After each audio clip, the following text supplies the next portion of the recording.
in Africa, if we have young-minded people in higher places who can be innovative and change and be in decision-making processes, a lot will change here.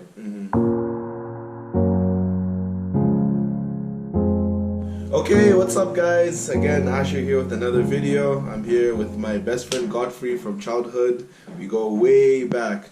I think I met him when I was, I can't even know, 7 or 8, maybe even younger. And currently we're in Lusaka, Zambia. And we're chilling in the bedroom and decided to make a video. After 12 years, eh? After 12 years, yeah. You're finally introduced to my channel. I've had it for actually 1 year now. I think it's like a 1 year anniversary that I've been doing this. So, nice. Yeah. Hey people. Yeah, well, yeah, that's Godfrey. Yeah. And yeah, we're just gonna kind of have like a casual conversation and then go back and forth. And the topic we're gonna talk about today is Zambia. So, what would you like to say? Okay. Firstly, he came to Zambia.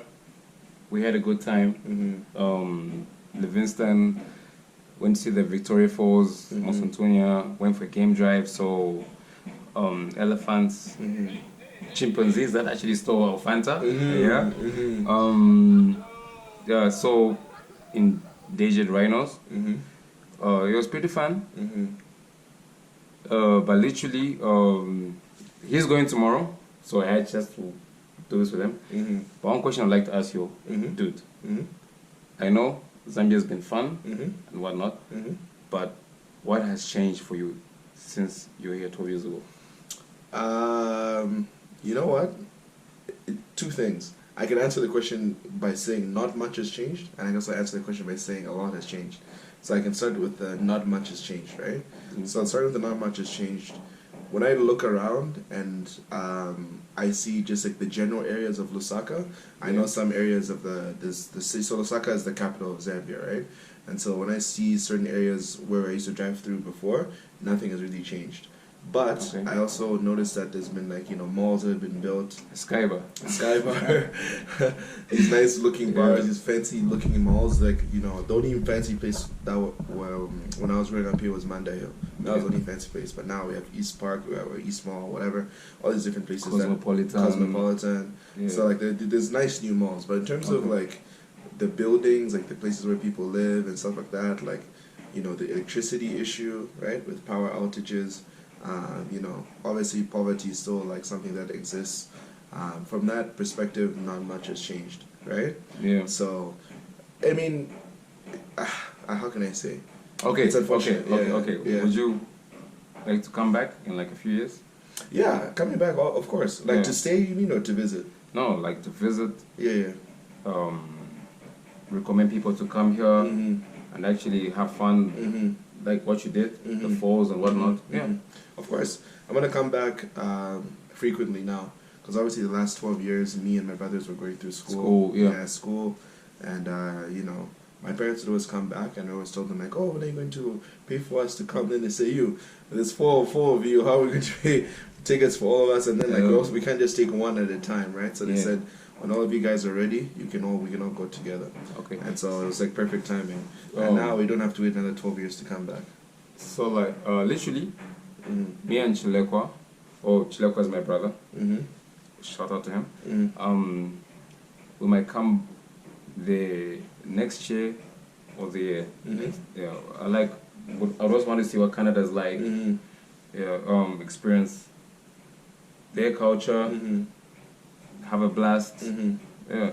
So you don't even have to worry. All you have to do is just find your way there, and then once you arrive, then we'll take care of you. This guy. There's video evidence. Yeah. So bro, question. How are the girls in Zambia?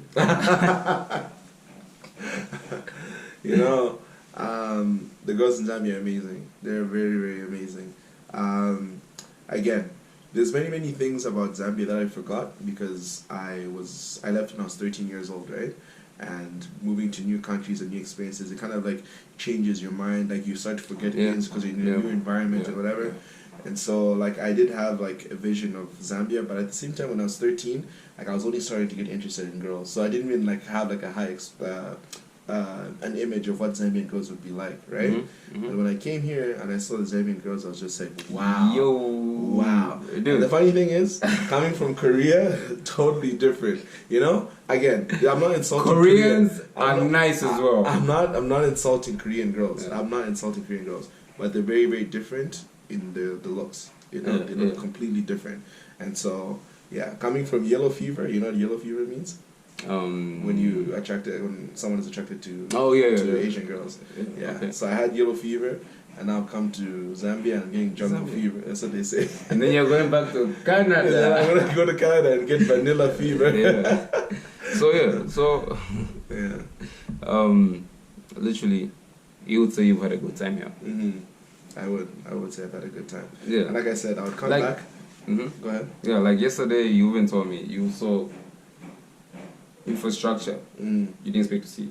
People with big ass houses, lions in the living room. Yeah. So, how did that perspective? Did that perspective change you of how most upper class people, low class people, and middle class people live in Zambia? Yeah. So the pyramid, I would say the way it works, like if you can picture like a triangle population. Yeah. Okay. So in Canada, lower class is small, middle class big, then like this, kind of like a diamond, right? Are you serious? Yeah, that's what I would say it is. So I'm coming to Canada.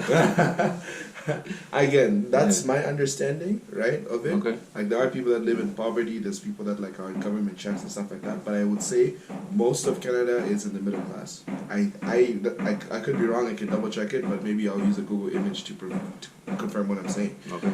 And then in Zambia, like the lower class is heavy, right? Like It's very really heavy. really heavy. Yeah. Very heavy. So the base is huge, right? Yeah.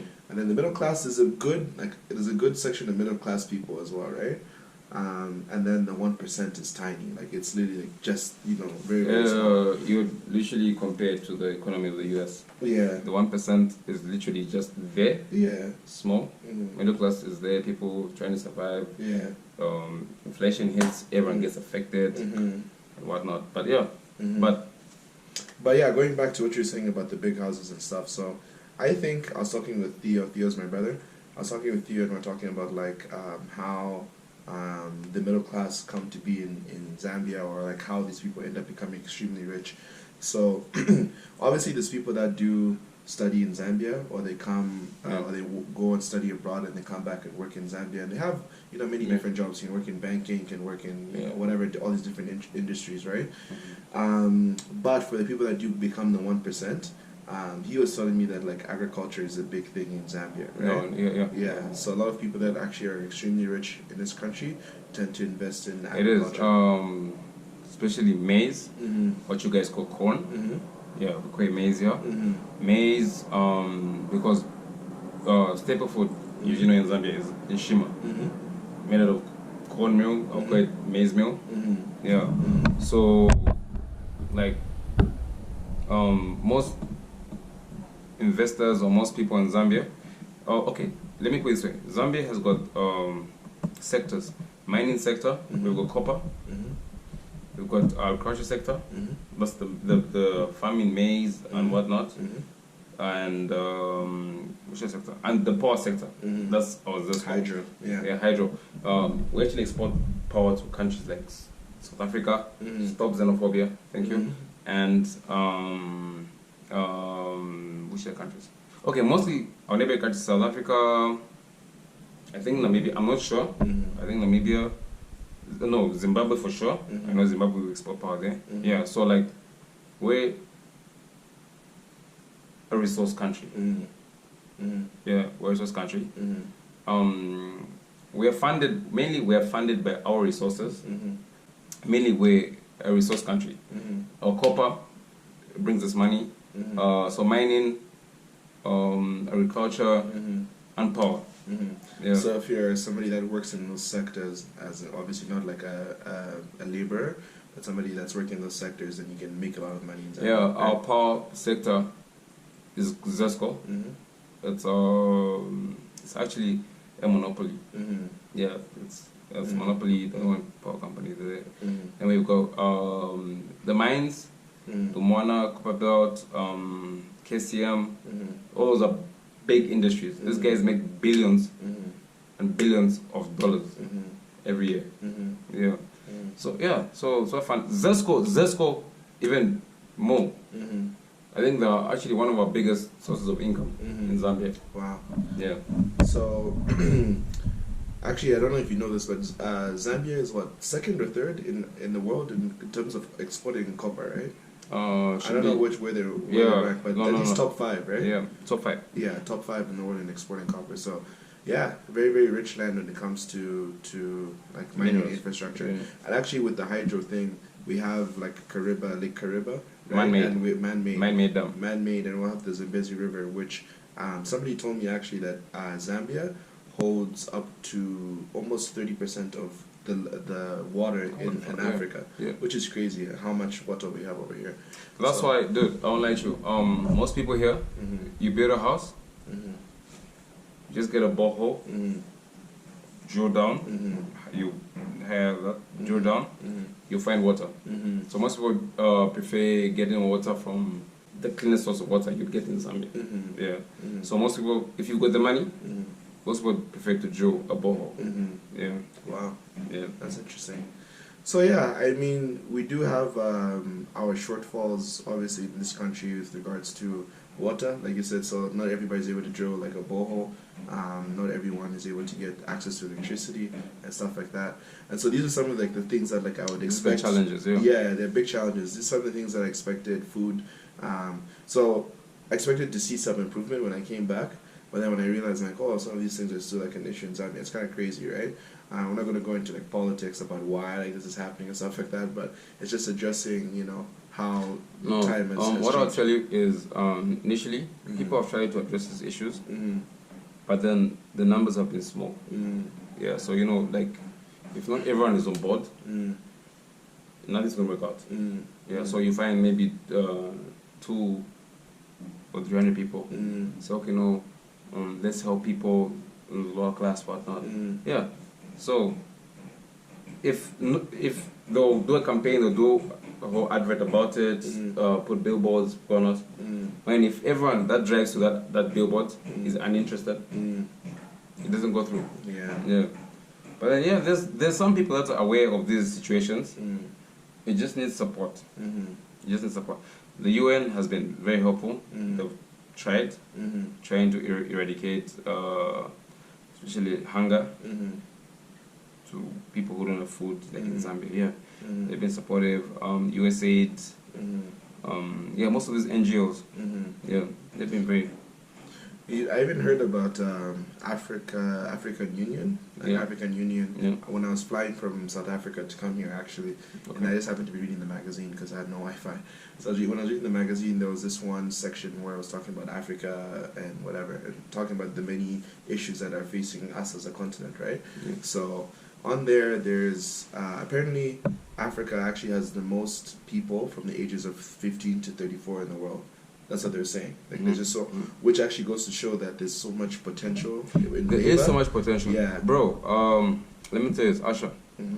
Like, I think mostly in Africa, if we have young-minded people in higher places who can be innovative and change and be in decision-making processes, a lot will change here. A lot would really be changing because, you know, we've got people who know. I'll give you for you an example. You're practically you almost African, aren't you? Yeah, I know you're born in the UK, but you're African. If you came here with your ideas, you would try to implement it because there's a time. Remember when we were going to Livingston, we were talking about political views of Africa. Yeah, you had some very strong points. You see, so if every young mind in Zambia thinks like you, which I know they do, things will change. But then the thing is, people who are there want to stay there.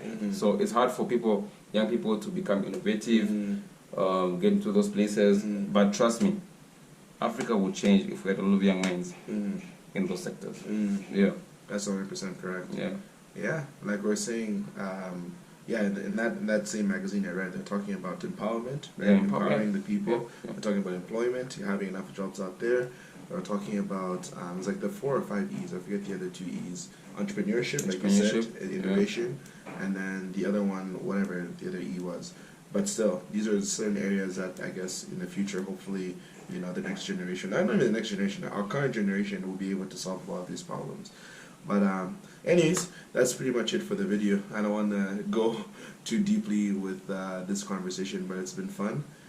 You've shared a lot of deep knowledge. Thank you. So, can I make one more remark? Yeah, go for it. Stop xenophobia, please. Mm-hmm. Do you agree with that? I agree. Okay, stop xenophobia. Yeah. We are one people. We're African. Everyone is African. Thank you so much for watching this video. Cheers. Yeah. Stay dreaming, stay chasing. Bye bye.